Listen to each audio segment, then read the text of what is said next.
Hello everybody, welcome Tennis World to the second episode of the Tennis17 video podcast, and I have a very special guest and again good friend of mine, Wolfgang Oswald. Hello and welcome. I'm really happy to see you. I'm really happy to talk to you. I'm very excited of the things we're gonna say today. Awesome, thank you so much for having me. We've known each other for a very long time. Yeah, like everybody that I want to bring to this show, I want to bring first of all my old friends, and it happens that everybody's a successful tennis coach, or at least in the tennis industry, like you and like Zibu and Theron. Theron was the second episode, but we'll have technical difficulties. He's gonna come. I will talk to him again on Friday. But I think you never met Theron. I think he came the year after you were gone, yes. Exactly. I think I might have met him at the US Open. Okay, with Zibu. He was with Zibu. With Zibu, yes. Exactly. Yes. Exactly. So you know him too now. Yep. All right. So, I mean, you're very famous. You're always in the TV. Between points, I always see you. So, but for people who don't know, tell us who you are. What do you do in the tennis industry? So, my day job is I'm a physiotherapist. In the US, it'd be called a physical therapist. I was in a clinic for 17 years, and then almost exactly 6 years ago, I started with Taylor Fritz on tour. I would see college players, juniors. I work with some academies, and then I got the opportunity to go on tour. And I got a notification on Facebook that I had left for China 6 years ago, like a few days ago. So wow! we played Chengdu, or Taylor played Chengdu, and then through him I got to meet all the Americans. I got to meet Mackenzie McDonald and Tommy Paul and Riley Opelka, and ended up working with those guys. And then did some off-season training camp in Bangkok, or worked with a bunch of guys there. And so. Yeah, and then you get to know everyone, and you start working with a few other people, but primarily working with Taylor Fritz since the beginning. So yeah. So right now, this year I only see you with Taylor. Is that a new thing that you're just with him now? Yeah, it's the only time I've only ever had one player. Okay. Actually, in 2018, I worked with a junior also named Tristan Boyer. He was taught by Zibu. So he was one of Zibu's students. So the second week of slams, Fritz wasn't making second week of slams. I would stay with the junior, and then some off weeks. Taylor was still ranked, I think, outside the top 100. So I couldn't go every single week. It's expensive to have a full team, and I was able to help out Tristan for a little bit and do some work at home. So yeah. Yeah. It is expensive, and I will ask you a few things later about the money in that, because I think there's a big difference what a top 10 player can pay to have in the box, and what 150 ranked player can pay. Exactly. Yeah. Big difference. We will talk about this later. Yeah. Of course. Yeah.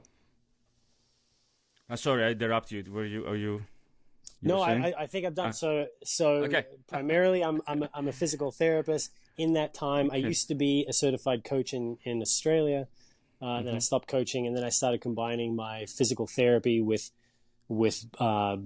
motion analysis and biomechanics, and able to incorporate the physical therapy part of that into tennis. So analyzing someone's body and correlating that with technique, serve technique, changing imbalances that then change technique, and kind of incorporated that. And then I think 2 years ago I became an ATP coach. So I think I'm the only one that's a coach and a physio, but I also do strength and conditioning. So are you the coach? Are you the main coach of Fritz? I'm not. Okay. So it's Paul Anacone. Well, Michael Russell is the main coach, the traveling coach, and he's been with Taylor for 2 years now. And then Paul Anacone does some consulting work for Taylor also. Okay, good. Yep. All right. So my first question will be. You already answered it a little bit. You say physiotherapist, but you're way more for Taylor when you are in that box, right? I mean, you have to be his friend, his physiotherapist, his coach maybe sometimes. You said something about tasting his serve. So it's not physiotherapist, like everybody would think that it's like it's soccer, right? Somebody gets an injury, the physiotherapist goes in and takes care of of him or whatever, or after the match, and that's it. But in tennis, I feel it's different. I feel the box has a lot to do with how the player plays at that moment. That's why they always look at you, right?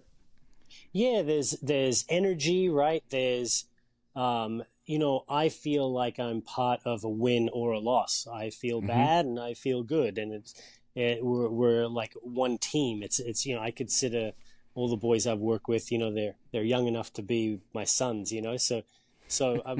we're very close personally. And if you look Mm-hmm. at a lot of the teams that have been together for a long time, they're very, very close, and so Like almost like like like family. Novak's, Yeah, yeah, like exactly. Novak's You're team. It's you're you're amazing. you're like family. So they look to you in the box for support. And if you're flat or you don't bring good. It could translate. So yeah, I think subconsciously you're there as sports psychologist almost, because they're there Yes, exactly. to confide in you, to trust you, Mhm. and you're there to support them. If they're hesitant on an injury and you've done a good exam, you could say, you know what, I think it's going to hold up. I don't think this is Yes. a problem. You might be a little Hmm. sore, but you're not going to get injured. They're there to trust you that they can play full out. If there's no trust there, like, oh, maybe I injured myself worse. There's times where Yes. I haven't wanted him to play. Some famously on Netflix, I didn't want him to play the Indian Wells final because he could have had a career-ending injury. It wasn't that. We didn't have time to get imaging in the time Hmm. it took from warming up to playing the match.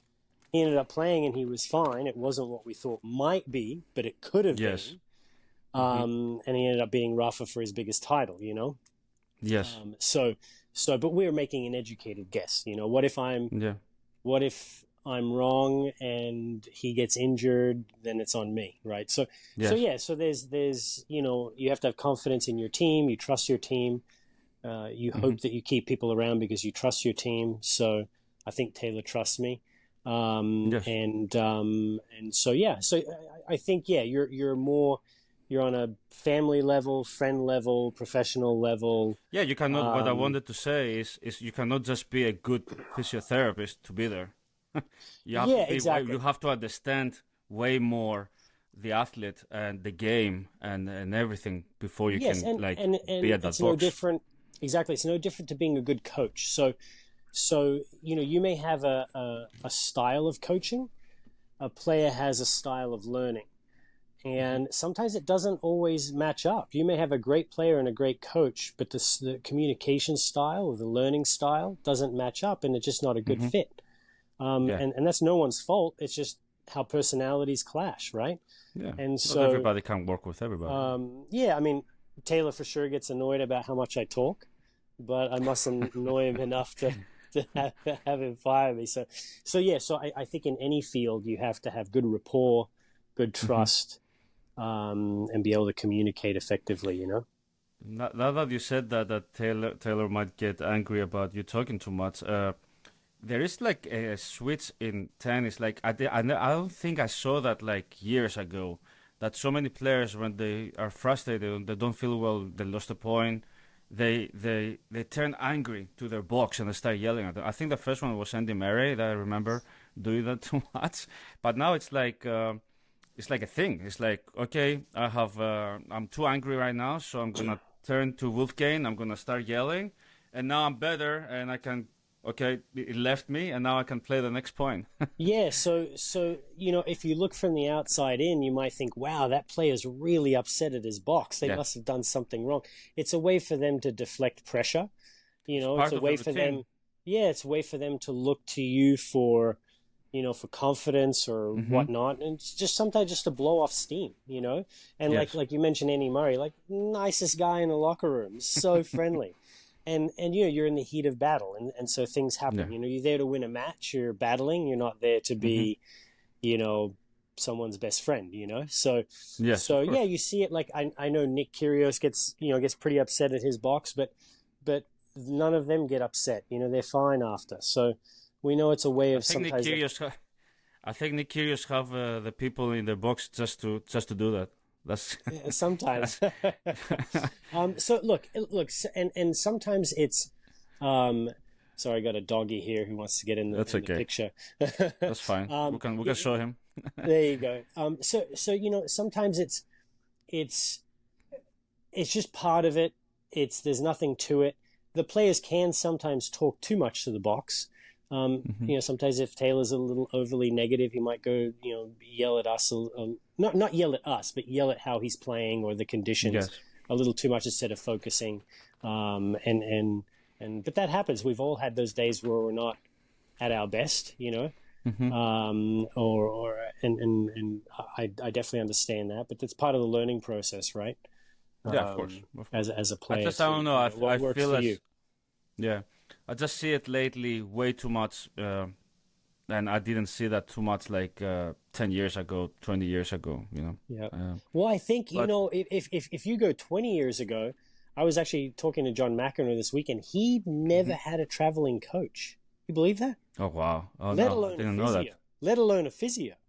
And like, I think the first guys to have physios were in the 90s, but it was like the top guys, Edberg, Becker, Lendl. No one else had a physio. So you were Wow. out there by yourself, In the box, you Yes. might have family, significant Maybe other. that's why. Yeah, yeah. So now you have this team that you trust, that you are Hmm. with 16 hours a day, and you're looking to them for motivation, support, whatever it may be, Yes. deflecting of pressure. Everyone has a different reason, why they might do that, but they have someone they can, you know, voice their frustration at instead of just no one. Yes. Of course. So I think now there's bigger teams and you become close with those people, so that so yeah, actually I'd never thought about that, but yeah, it's happening more because your teams are bigger, Hmm. and now you see the teams hanging together for quite a long time. You know. Yes. Good. All right. I want to tell you. We talked a little bit earlier. I mean, you have to pay a lot of money to have a big box like that. How many people are in Taylor's box?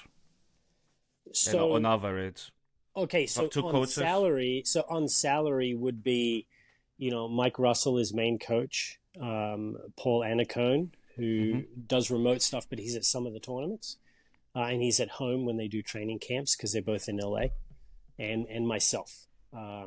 Okay. The coach's wife is almost always in the box, and his Hmm. girlfriend is almost Yes. always in the box. So, Mm. yeah, I mean, look, for us, our biggest expense is hotel rooms, because the tournament hotel is usually a nice hotel, so our weekly rate is pretty expensive. The funny thing is, the higher the rank, the more weeks you get an extra free hotel room. That's what I want. That's why I was thinking about it. I'm like, why? I mean, give some people chance that they don't have these earnings Because every week. because it's a way for a tournament to You're right. incentivize you to go there. So if it's like this past week, Chengdu and Zhuhai, one tournament may say, "Well, I'm going to sweeten the pot by giving you two extra free hotel rooms," and it's pre-tax dollars. So not that influences where they go, but it's a way to sweeten the pot. So for 250s, 500s, they could do that. Masters 1000s do not, Yes. and slams do not. But slams offer you now. I think a lot of them offer you two rooms. Hmm. The players is always covered every week, so there's I minimum have days you get covered. I have a story, a funny story with something familiar. On 2009 and 2010, I was a tournament director, ATP tournament director for a Challenger, a 125 Challenger That's right. plus I hospitality. remember that. I remember that. Yeah, we had Dimitrov playing in as junior number one in the world with his coach Lodgren, Federer's Yep. first coach. Yep. We had players like Dudisela winning the first one or the second. I think Benjamin Becker won the first one, Dudisela the second one. So the players that there were top 100, because for a tournament, a challenger tournament, to have a lot of top 100 players is a good thing to attract people to Absolutely. come and watch.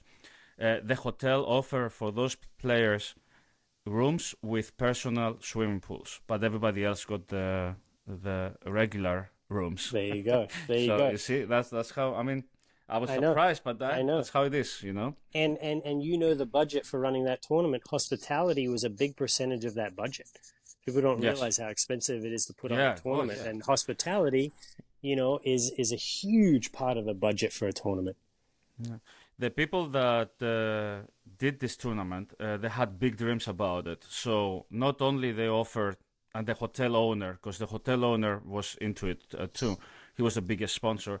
Not only they gave everybody a week in Rhodes, Greece, which is a beautiful island, uh, Wow, but even if they lose first round, they could stay for the rest of the week for free and that's practice there amazing. or do their vacation. So it was like something like we started it to become later very very big, but then we were hit with the crisis and it Yeah, stopped there, the economy unfortunately. hurt a lot of different Exactly. industries, Yeah. right? But Oh, it what a was fun. shame. It was one of the best things I ever did in my life. Like the most fun. It was so much work. You cannot imagine how much you have It's to a work for it. lot of work. It's a I lot of work, mean, and I still can't imagine. no, I mean, it's a lot of work before. When it starts, it's okay. You have to go to parties and you have to make sure everything is okay, everything's doing their job and things like that. But before, it's amazing work. When the tournament starts, you prepare everything goes smoothly. It's way better than any junior tournaments. Way better. You Way don't have better. all the Way juniors better. or the parents yelling at you all the time. That's So it was true. fun. That's true. Anyways, for what we're saying, it seems like there's a big gap, and we're gonna change a little bit the subject. But I wanted to ask you that because I think it's a problem in tennis. There's a big gap between the top guys and the rest of them that are trying to make it there. It's not easy for them to have a team, to have a coach, even one person to travel, even the girlfriend or parents, or it's not easy. We see a lot of players are making it with the parents as the coaches, and I don't know if they do this by purpose still now, or it started that way because they didn't have anybody else to travel with them. And what do you think is in rankings? Is it the top 100 are okay Yeah, economically if maybe they have a sponsor, or well, if they have a when does sponsor, it then even become better.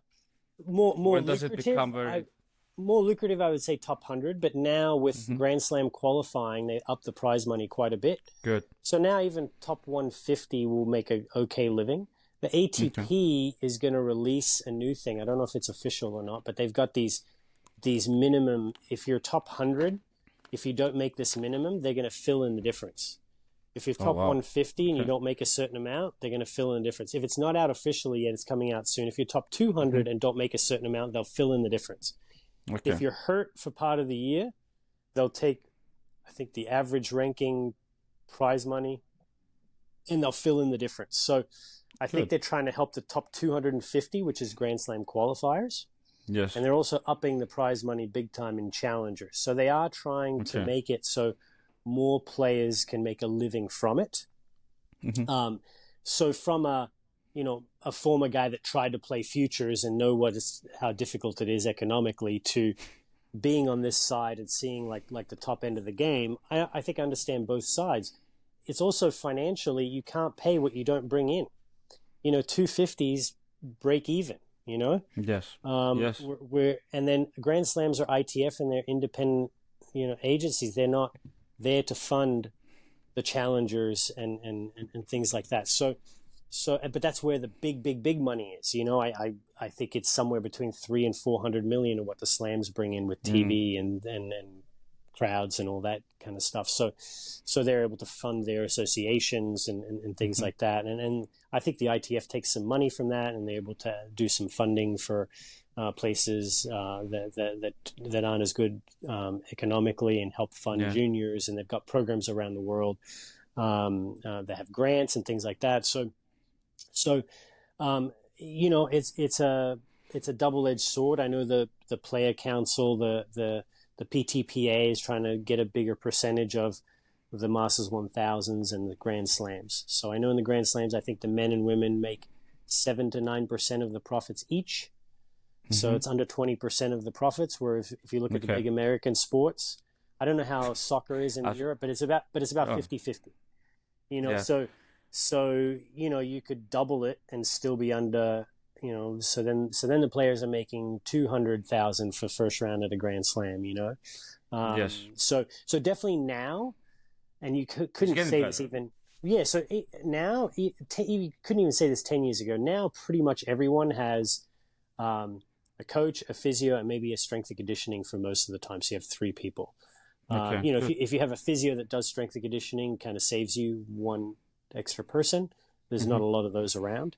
And then, you know, but now most people in the top 100 can afford, you know, to have a pretty full team. Hmm. Um, a lot of players will share to keep the costs down. You know, if our expenses are pretty Yeah. high, Yes, of course. you If they go know, to the same tournaments, it makes sense. exactly. So now you're cutting your expenses in half, right? Yeah. And you're paying less per week because you're splitting the salary. So I think you're still seeing. I was still splitting Taylor and Riley when Riley was 17 in the world. Taylor was 22, and Hmm. you know Riley's going to come back soon.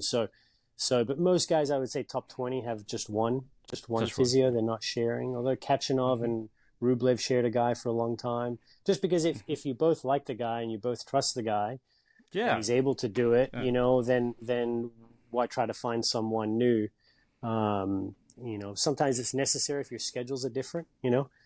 Hmm. So, but yeah, you start and then 50 to 100, you might see those guys only bring the physio for like the big events, right? Yeah. Or 10 to 15 weeks a year, maybe 20 tops, not all the But weeks. So all okay, yeah. In the it's smaller still a big tournaments, expense. like challengers, if you cannot afford, the tournament has to have a physio there. Yeah, the ATP provides Yes, because I physios. So yes, yeah, but remember, most of the players don't have a physio, so the physio isn't going to do an hour of table work before you practice and before your match, and then an hour to an hour and a half after. They're going to say, "What's your problem here?" Okay, shoulder stiffness. They'll work on the shoulder take 15, take 20 this, minutes. Yeah, take this and go. and then next guy, and then Yeah, next you're guy. right. You know, Because so there's so many um, people there. Yeah, exactly. The WTA, I think, is similar. yeah. Um, Similar. I don't know the WTA the way they do it, but I'm pretty sure they're very similar structure Hmm. wise. Okay, good. And the WTA has even less prize money, so it's even more difficult for them to have a full Hmm. team full time. You know.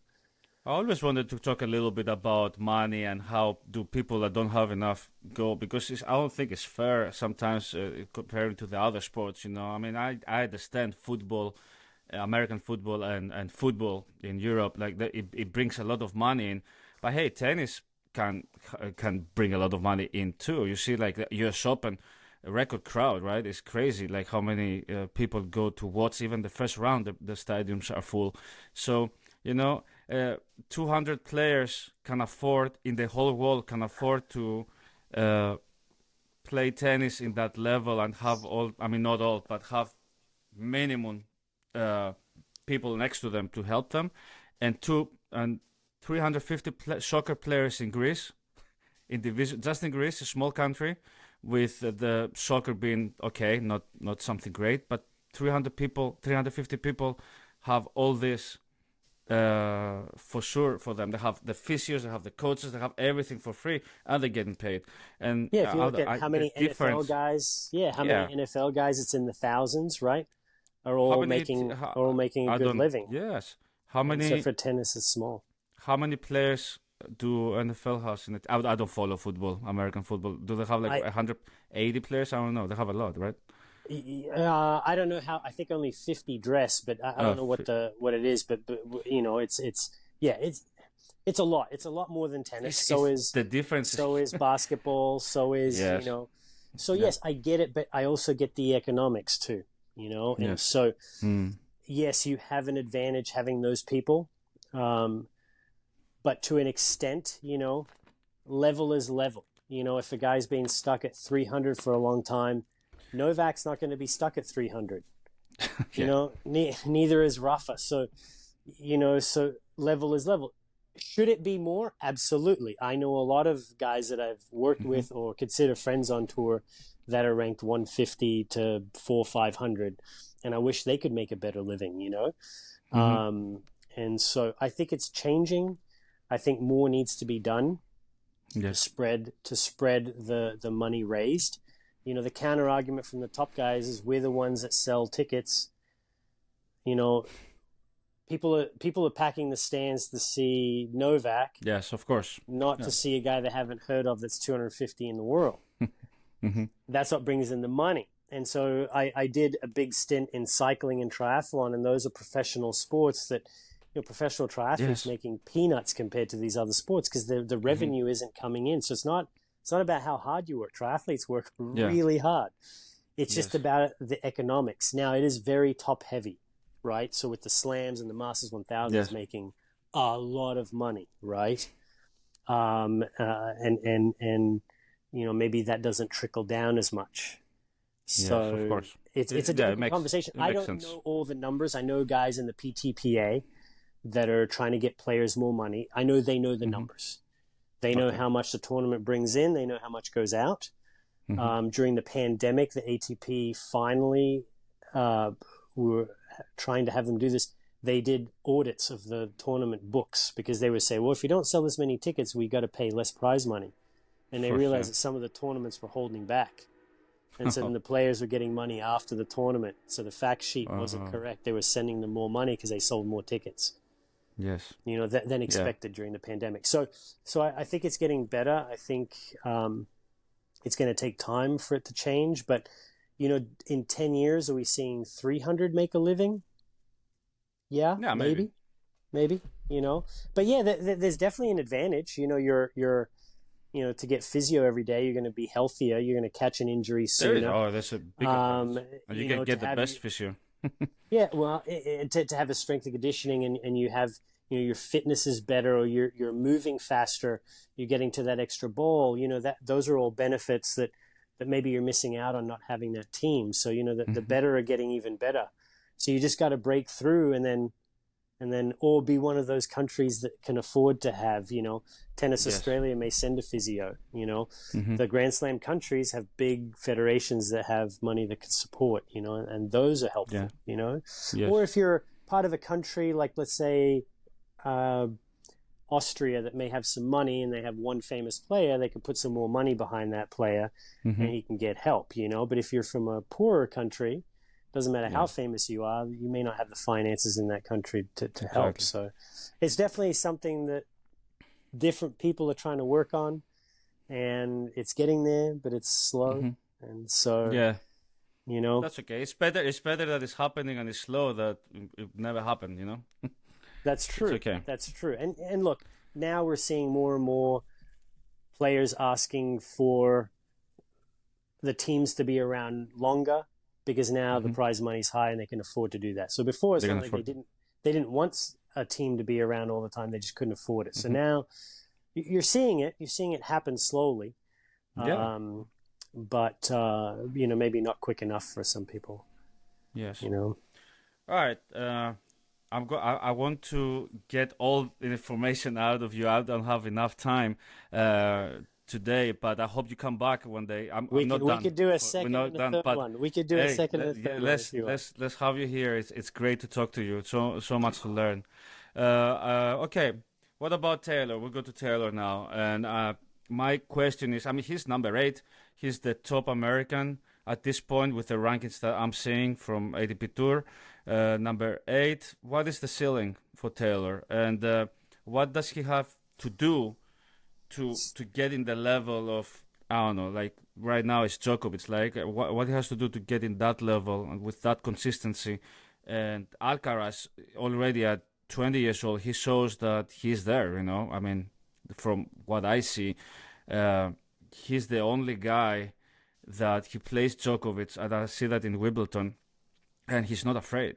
He's not like he's not scared to win, which is huge No, advantage. Okay, you can get in huge. front. You can get in front of the in the fifth set, 5-3 or whatever. I can't remember the scores, and you can say, "Oh my God, I'm about to win Wimbledon, and I'm about to beat Djokovic." This is where young players cannot do, and then Alcaraz, he's there and he's doing it. So is Taylor's goal? Of course, I mean he has to be to win a Grand Slam and to be in that. Yes, He's yes. number 8, so why not more? And what does he have to do to be there? He's young. He's 25. He Yeah. has So time. We hit number 5 in the world earlier this year before Indian Wells for a couple of weeks. So he has hit top 5, you know. So look, one of Taylor's strengths, and everyone will tell you this, is he competes to the end, and he'll try to figure out a way to win. You know, he works so hard at just trying to beat the other guy, figure him out, right? And that's always been his strength. He's a battler, and you can never count him out. You know, and so you'll see some guys that get a little soft when the pressure's on, right? They don't want to compete, or it's an easy out, right? You'll see a trick shot or something like that, and he's gonna, you know, battle hard. So it's one thing that one of his strengths, he can just stay out there and fight. So I think one of the things is to step up. You mentioned Alcaraz, how much of a complete game he has, right? So everyone moves so fast now. And, you know, Taylor crushes the ball. He's one of the hardest hitters. But, you know, moving in and doing a transition game where he can put away the ball. Because if you're putting a ball over here and then a ball over here and then a ball over here and a ball over here and these guys are defending, you can't always do that. And so he's made some changes. You know, he beat Medvedev. It was an exo, but everyone wanted to win it, and he came in a lot of times. And, you know, Medvedev, it was cold, nighttime conditions, super slow, and he was coming into net and putting away volleys, and he wasn't scared of losing points and kept coming in. And then at Laver Cup against Rublev, he played really, really well. He came in and volleyed a lot. And then it gives those other players another element of, oh, I can't just hit a floaty slice out of the corner because he's going to be at the net. You know, so working on that transition game, and you know, Paul Annacone used to... Yeah, I mean, Paul Annacone used to, exactly. Paul Annacone used to come into net, first and second serves, chip and charge. Mike Russell's trying to get him to do that. You know, his parents played in a different era. They're trying to get him to do that. So he's doing it more and more, but that definitely, to be consistently in the top 5 or the top 3, you need to have that element. You know, you may not if you've got one strength that's an extreme, like Medvedev is extremely fast. So he gets to everything. So he doesn't have to have that transition game. He serves well, right? And then can stay in the back because he's quick. He can stay in points. You know, Taylor isn't as quick as like a Medvedev, right? And so he's gotten a lot quicker in these 6 years, and I still think there's room to get even quicker. I do a lot of biomechanical analysis, and there's some things that I see in his movement that we can make him faster, his first step faster. And, you know, tennis is all about first 2 steps, right? Yes. For most points, first 2 steps, right? It's rare that you're getting up to full speed, you know? And trust me, I don't coach anymore. I only teach ladies tennis and some juniors that play once a week. And I still teach I still tell them, can you please split step, because your first step is going to be the faster one. Exactly. Completely other level. But in all levels, it's the same, you know? It's true. But look, he's shown when he plays his best that he can beat anyone. He's beaten everyone. Of course. Except Novak, but he's pushed Novak to 5 sets in Australia. He almost beat him at World Tour Finals last year. Almost beat him. We lost the tight first set, and the second set he had a ball on top of the net where someone yelled in the crowd, and he makes that ball and he wins the second set, and now third set on a quick court, anything can happen. So he's beaten everyone. So we know that when he plays his level, his capability, his level's there, right? So it's about doing it more consistently, right? So serving consistently, and just bringing that high level. And I think those other guys may do it a little bit more consistently at this point, like a Tsitsipas and Zverev before he got injured, or no, now he's doing it. So if we could just raise up the consistency of that and work on the transition game, then you know, in my opinion, if you look at the guys in the top 30. You know, he's one of the guys that still has quite a bit of wiggle room for improvement. You know, like a noticeable amount. He can add that transition game, you know. Some of those other guys are already quick, already have consistent big first serves, right? So what else are they going to improve, you know? You know, so I think he has a lot of wiggle room to improve, and he's ranked number 8 in the world. So if you make those improvements, and you know, tennis is marginal gains. If you improve 1%, it's now. You know, we have a joke, and this is probably at the top college level too. But if you give anyone 2 points a set that they can use for free, you know, they can cash it in whenever they want. No one loses a set on tour. If That's you talk to most unbelievable. guys on tour, if I give you 2 points to use at any point during the match or during a set, there's not a set they would lose. Because they may Yes. face one break point. Well, you use it there. Now I'm not getting Yes. broken. And you may only get one break point chance. You're right. You Yeah. use it. Yeah. Yeah. Now you break the guy. Literally 2 points. So if you improve that small percentage, now you're all of a sudden ranked that much higher. When Novak went Yeah. from number one to having that year where he barely lost, he went from winning 55% of all points to 56. He improved by 1%. He was untouchable. 1% is huge. It's huge. 1% is huge. So we, marginal gains, you improve your fitness and your first step and your serve consistency or serve location, Fritz has improved this. Since I was with him, he would serve the 140T, and Anacone would always say, well, that's a challenger serve. It was 140T, but this far from the line. Now he hits it this far from the line, yes. Right? And so that's what That's what Ben Shelton does, and his father gets upset with him. Yeah, He goes for these huge serves.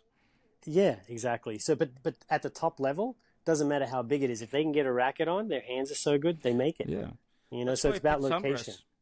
That's why Pete Sampras' serve was so good. It wasn't that hard like others, but he was like all the time at that exact point. I mean, guy was and Federer serving doesn't serve that big. Yeah. 118 to 124 is where he serves, but he's one of the highest hold percentages. And so I think there's a few things that can make it that little bit extra. Okay.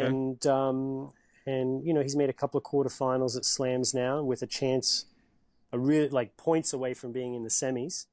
I remember the match with Rafa. With Rafa at Wimbledon, yeah, that was Wimbledon, yeah, that was amazing. That was tough, but an amazing match. And so look, his level is there. We keep just trying to improve little bit by little bit, and it's partly why we're not playing Beijing. We got to throw in training weeks where you work on your game. It's hard to do it at a tournament because you're practicing with another player, and then they want to play points. And so it's just harder to implement. You're not doing drills where you're working on coming into the net and putting it away, 20, 30 times in different scenarios, So the good guys you'll see take these breaks, and you're like, why aren't they playing? Not playing so they can get better. They can get fitter, right? Yes. And so we're trying to incorporate more of that with Taylor so we can have weeks where we improve his game. Do you still hit with him? I remember you were an amazing partner to play with. We have a joke because the times I've hit with him, he's done pretty well. He won Eastbourne. He made the final of Acapulco, lost to Rafa. My record with him is pretty crazy. It's not because of my hitting. Let's just put it out there. But it's just coincidence. But we have a running joke that whenever I warm him up, he usually wins. But I don't know if you remember. I don't know if you remember, but when we play college tennis together, everybody wanted to hit with you because you gave them I mean, it is a different level, I'm not going to lie, but you gave us such a good rhythm when everybody was hitting with you, and enough pace. I'm playing better. Pace. I'm playing better now than I ever have. Hitting from the ground with the new string. We didn't have poly string, with the new string and the new rackets. And hitting with these guys, I'm playing better than I ever have. But now, dude, you were playing with the Pete Sampras 85 inches. I know, Wilson. I know. I had the spokes, but I didn't have this. If you hold that racket now and try to hit, man, you can't hit anything. The sweet spot's like this big, But now Taylor has Mike Russell, who was well inside the top 100 during his career, almost beat Guga at the French. And that guy does not miss a ball. He does not miss a ball, and he rips the ball. How old is he now? There's no need for me to be a hitter. Mike's I think 44, but he's in the best shape. He's in better shape than any player on tour. Like he's ripped. He works out hours a day. Yeah. I did the last time I hit with Taylor was when he won the Riyadh. He beat, I forget who he beat in the semis, either Hubie Hurkacz or Nori, and then he beat Medvedev in the final. I did hit with him that event, and he won it. So there you go. He won the $1 million. That's big prize. That's all he has to do. Here we answer the question. What does he have to do to get to the next level? That's it, man. You hit with him. But I'm still a hitting junkie. So if someone needs a hit, I can. I think I've warmed up Tommy a few times. I've warmed up Mackie a few times. I don't think I've ever warmed up Riley for a match because his coach is a really good hitter. But I have hit with him. So. So, Okay. but yeah, no, I love to hit. I self-proclaim best hitting physio on tour. But That's that's right. That's right. but there's They not have many. to. There's not many physios that hit. So by default, Yeah, most of them they don't play tennis, right? Or they don't. No, most don't. They're Most not don't. I playing. still need Yeah. to have a hit with Jamie Murray and Michael Venus's physio because apparently he's a good hitter, and I've never seen him hit. So Okay. we're gonna Well, try and get out you there and let hit us some. know. You let us know what happened How when it you do that. goes, right? Exactly, Yeah. exactly.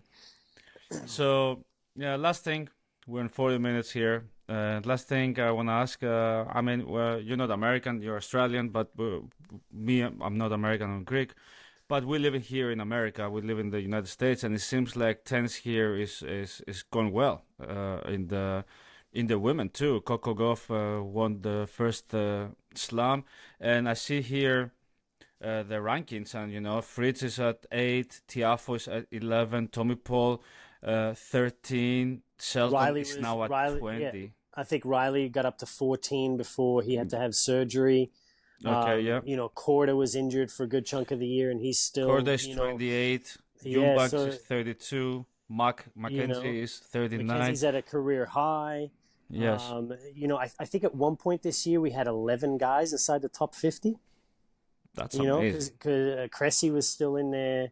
Brooksby was in there. Hmm. I know I'm missing. Jerome was in there. I know I'm missing a couple of names, but we had 11 guys inside the top 50. Yeah, that's And amazing. so yeah, look, some of it is how a country runs a system.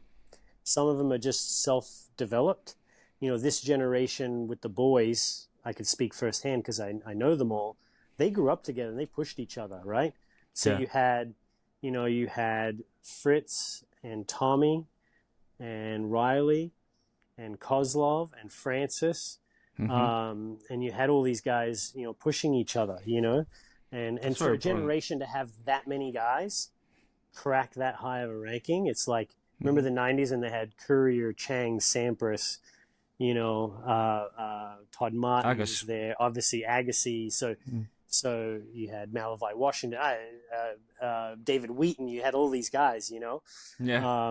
in the top 20, and a bunch of other guys that made top 20. So sometimes it's generational because sometimes you get these gaps. Australia's had these gaps, and then Yeah. Australian women had a pretty big gap in terms of having a number one and a Grand Slam winner. And then Ash Hmm. Barty came around, and Yeah. so sometimes it's luck, it's generational, Yeah, it's generational. Yeah, I always Um, felt like USA had a disadvantage because in Europe you grow up playing in red clay, and I think that makes a player more complete earlier in their lives in the junior. Like you have to fight. It's not about the big serve and the big forehand. You have to fight to win the point, and I think it gave a lot of players an advantage. Against the Americans who, I mean, as we know here, all the junior players, they're practicing in hard courts, at least until like a few years ago. I don't know if that changed here, but what do you feel and about that? now and now a lot of the courts are slower. I think they've tried to Yeah. slow the game down to make it more TV Hmm. friendly, and the balls are slower. And so learning on clay would benefit you more versus back in Hmm. the day when they had super fast indoor. Now the indoors are the slowest, and they had super fast grass, And so, but part of it's cultural too. Yes. In Europe, tennis is still one of the top three sports. In the Okay. US, it's top five, Yeah. So Is it you're that? It used to not be even. very, very low. Not even. Yeah. It's probably not even, but you're trying to compete for the best athletes. Remember, tennis players, some of the best athletes in the world. You're Oh yeah. competing for the best athletes with American football and basketball and ice hockey. And so maybe the kids that are going into tennis aren't the most, fastest, explosive, and Hmm. maybe Europe's getting some more of those, So, Hmm. that adds another element, and Yeah. then you have a cultural thing, right? So the I Europeans think have it good is. footwork, right? Good footwork, and they move well, but they play soccer growing up, right? And so one of the Yeah, that's Spanish right. coaches goes to me, "Why do all the Australians and Americans have big serves?" Well, they Yeah. throw a cricket ball or a baseball, Baseball so or it's a football. cultural, Yeah. Yeah, you're right? So, right. so I never thought you, about that.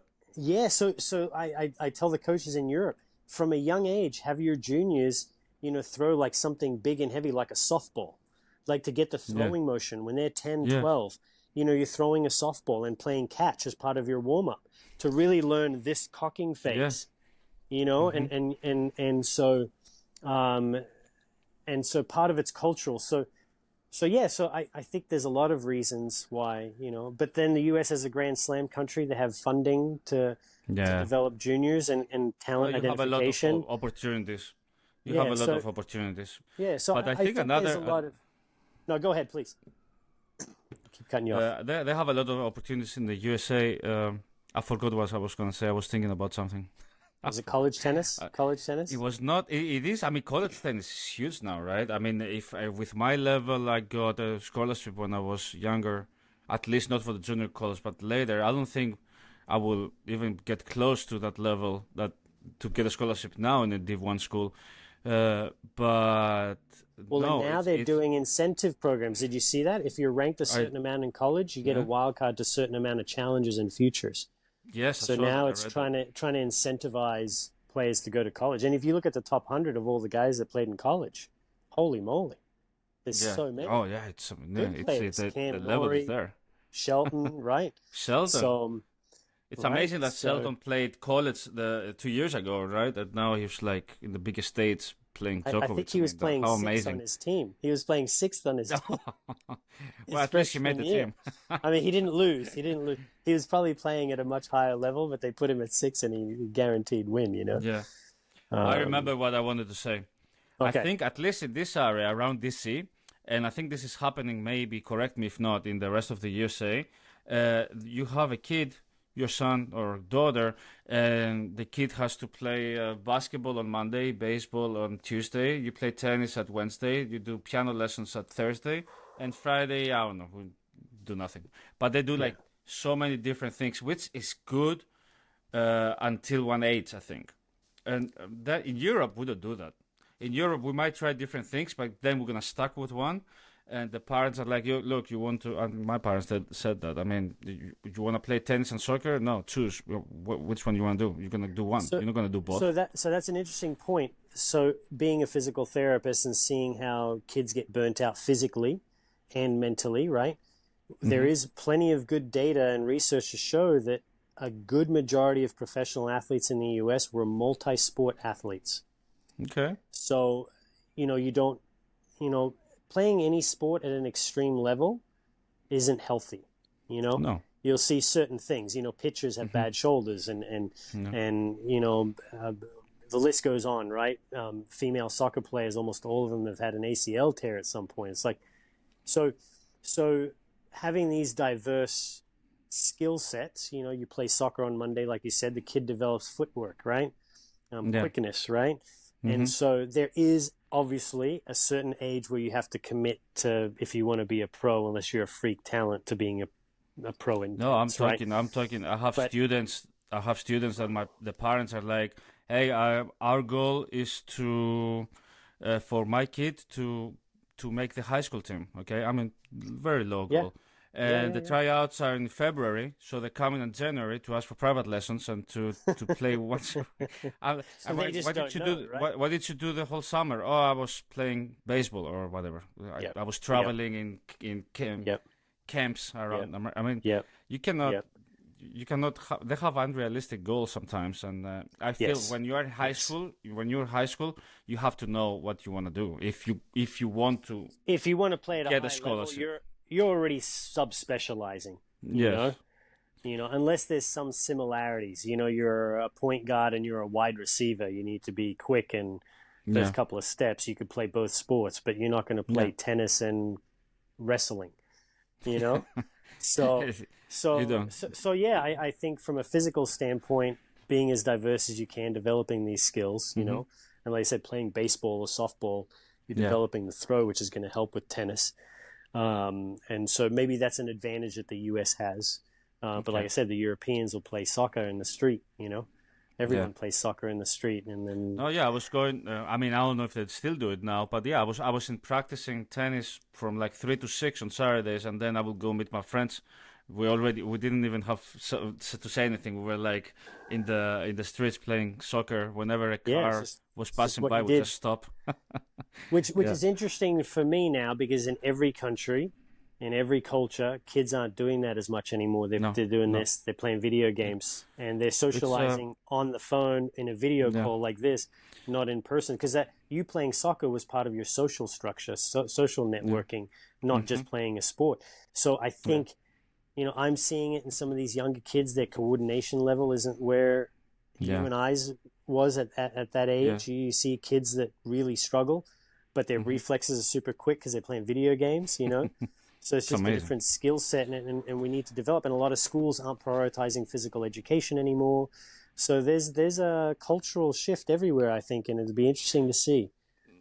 It's You very know, sad. I mean, I don't think it's only the cell phones. It is a big part of it, and the video games. It's very sad though because it's also more dangerous outside. Like when I grew up in my area, when I used to live, I would go. I don't know, like a Saturday morning, I would go out with my friends. I was like, what, 12, 13? by My yourself for parents, by hours. myself. My Yeah, parents didn't even know where I was. And I would go home I was the when same. I see the lights in the streets. Oh, it's time to go home or else they won't let me next time. Same, Are same. you going to do this now? In these days that all the Probably things not. we're hearing? No. I Probably mean, and not. this is not a tennis discussion. It goes very deep in other discussions, so we're Yes, gonna leave it here. yes, But yes, but it's not the same. Back then we were like playing soccer. It was so nice. Now you have to go to a place that is like I don't know, a 5 against 5. Have you heard of those places they have in Europe? yes, yes. You don't play 11 against 11 soccer. You play 5 against 5. You pay to rent a court and you play there. That's how it's done now. Yeah, It's sad. yeah. But It's sad. anyways, It's sad. yeah. All right. Well, thank you so much for being here. We talked almost 50 minutes. It was I can go for 2 hours. We could So we could talk for 3-4 hours easy. So yeah, we'll for have to do sure, it for again. sure. We'll have to We're do it gonna do it again. again. That's for sure. I don't want too many people coming in my channel. I want the ones that I have a good time with, and that's how it will continue. Thanks again. The best of Pleasure. luck to you, to Taylor and his team for the next tournaments in Asia. Hopefully, when you get back from there, we can talk again. And yeah, Perfect. Perfect. I that's look it. forward to Thank it, you. mate. Thank you very much. Thank. Have a good one. Bye. Have a good one.